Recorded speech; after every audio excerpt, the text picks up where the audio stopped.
11 years ago, we came seeking India's fastest roads in some of India's fastest vehicles at the time, the Audi R8 and the Suzuki Hayabusa. Stop, rewind.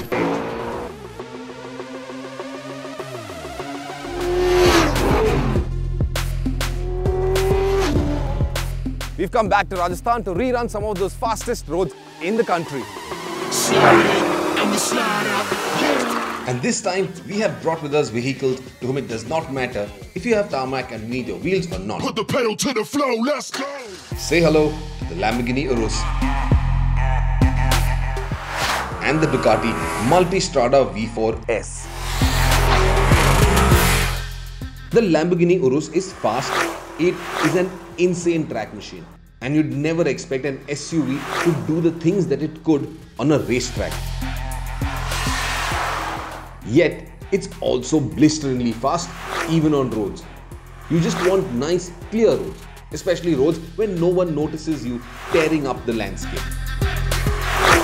The Lamborghini Urus also gets rear wheel steering, which gives it mind-numbing dynamics and stability when you're on track. And this can also be used off-road and of course everyday conditions. It just enables the Urus with the better turning radiuses, because that rear wheel steering, it allows the wheels to turn up to plus or minus 3 degrees. Now at low urban speeds, those wheels turn in the opposite direction, but as speeds climb, they of course turn in the same direction as the front wheels. And this of course lengthens the wheelbase, gives it more stability. However, the car I'm driving, this particular version, well, this is the base demo model, and of course the Lamborghini dealership hasn't kitted out this vehicle, hasn't specified the rear wheel steering. But that is an option, and definitely one of the best options to go in for in the Urus.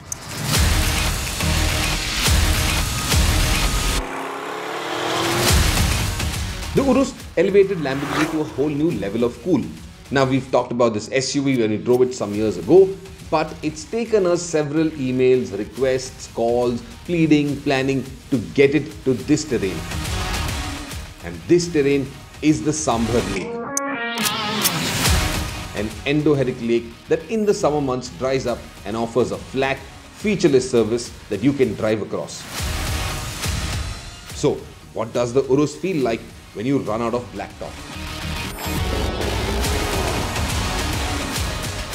Now you'd think that the Urus was built for on-road and track performance, but that isn't the case. This is an SUV at the end of the day, and Lamborghini have spared no effort in giving it some phenomenal off-road abilities as well.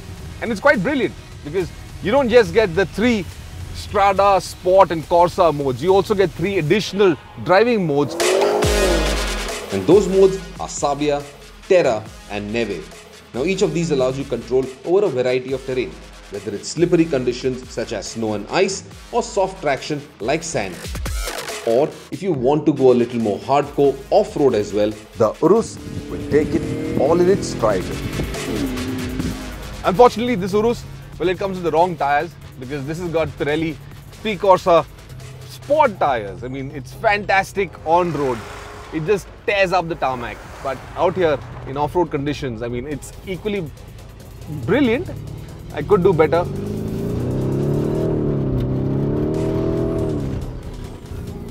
But man, this car is a hoot. It's absolutely brilliant to drive it the way I am. There's tons of technology available in the Urus. Now, it's got active roll damping. So essentially, it uses electronic dampers at each of the corners to control body roll. What this does is effectively, if it senses that the front has got too much dive or the rear has got too much dive, that suspension will act accordingly and control that motion. And while this feels absolutely fantastic on the track or on the road, it works equally well here in off-road conditions.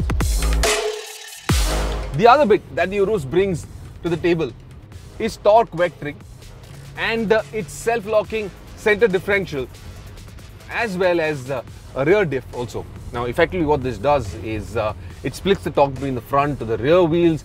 You've got, as a standard, 40 to 60 torque split, but this can go up to about 70% on the front wheels or up to about 87% of the rear wheels. Now, it's not just about its dynamic character on road, even in off-road conditions, this really comes into its own. It allows you to do things that you wouldn't expect a super SUV to do. Now here on the Sambhar salt flats, well, I'm just drifting around aimlessly in an Urus. Whoever thought this day would come? All of this awesome off-road ability, this all-wheel drive ability is of course Lamborghini's home ground, because they've been doing all-wheel drive technology for several years now. Most of their cars are now all-wheel drive supercars, hypercars, and all-wheel drive technology is just second nature to them. Now, the technology that's been applied into the Urus, what it also does is that it's got a self-locking center differential, and that torsion differential essentially does a lot of torque vectoring, which means it sends torque to the required wheel as and when required. So if it senses slip at any of the four wheels, torque is either sent to that particular wheel or reduced at that wheel to make sure that the car stays flat, the car stays stable, and that it does exactly what it's intended to do, even in off-road conditions for that matter.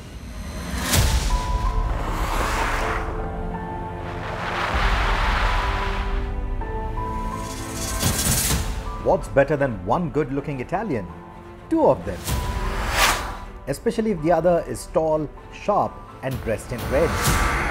This then is the new Ducati Multistrada, packed with V4 symphony and the wildness of Italian horses.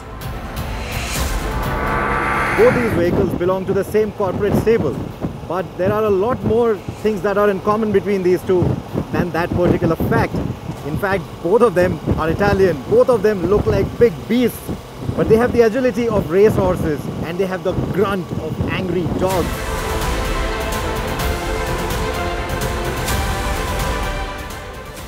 That V4 engine, it's a gem of an engine. It is of course inspired by the Panigale V4's layout, but there's a lot more to it. It has that same kind of intent, that racy intent. And that is what makes it so special. It's called the Gran Turismo V4 and it stays true to its name. It loves gobbling up all these miles and loves gobbling them up at a really, really fast pace.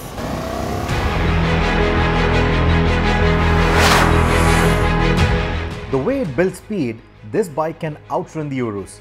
But that's a Lamborghini after all, so it's always close enough to be in the Multistrada's blind spot. The V4 engine also gives this bike a very unique sound character, one that makes it stand apart from the rest of the crowd.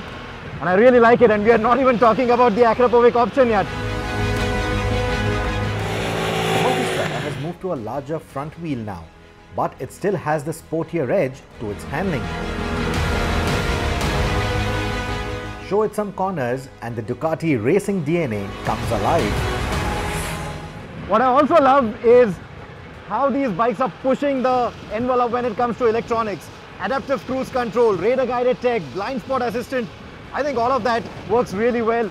It just pushes the envelope in terms of the electronics. Now most of the electronics are all tarmac biased of course, but this is a gutsy Italian after all. So honestly, it doesn't really mind going off the road as well. I'ma let this bass knock some sense into ya. From the moment I saw the Urus being lowered from the flatbed to the sand clouds that it was kicking up on the salt flats, only one thing ran in my mind. I will probably not look as cool on the Multistrada V4.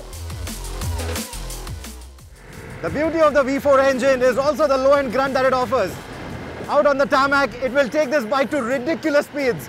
And here off the road, that low-end grunt translates to great connect between the motorcycle and this kind of surface. And what better place to enjoy it than the salt flats near the Sambhar lake. The only thing restricting me is my own skills and of course the tires. Knobby tires, enduro tires, that's going to be so much fun on this motorcycle.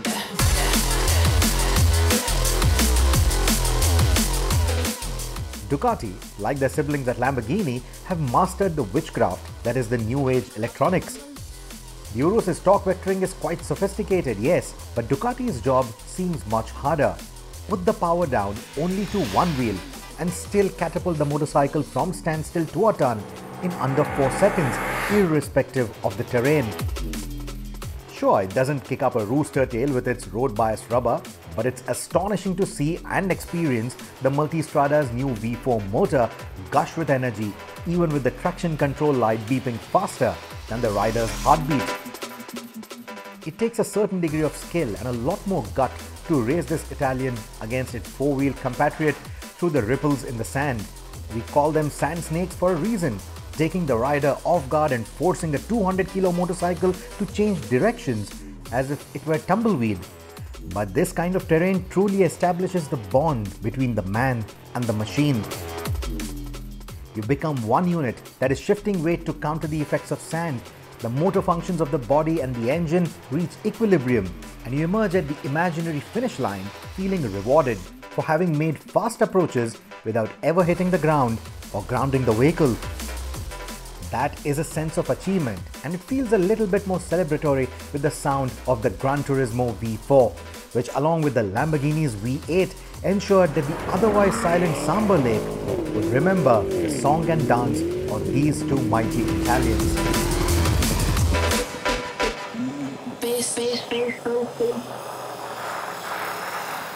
What a phenomenally gorgeous day and what a absolutely gorgeous car. But let me say, Absolutely gorgeous bike as well, but well, we've had a fantastic time, haven't we? absolutely perfect place to have fun with these kind of machines. And as I can see, you had a little bit too much fun. It's all a part of the game, but all a part of the game. Well, I always get you to great places, don't I? Absolutely.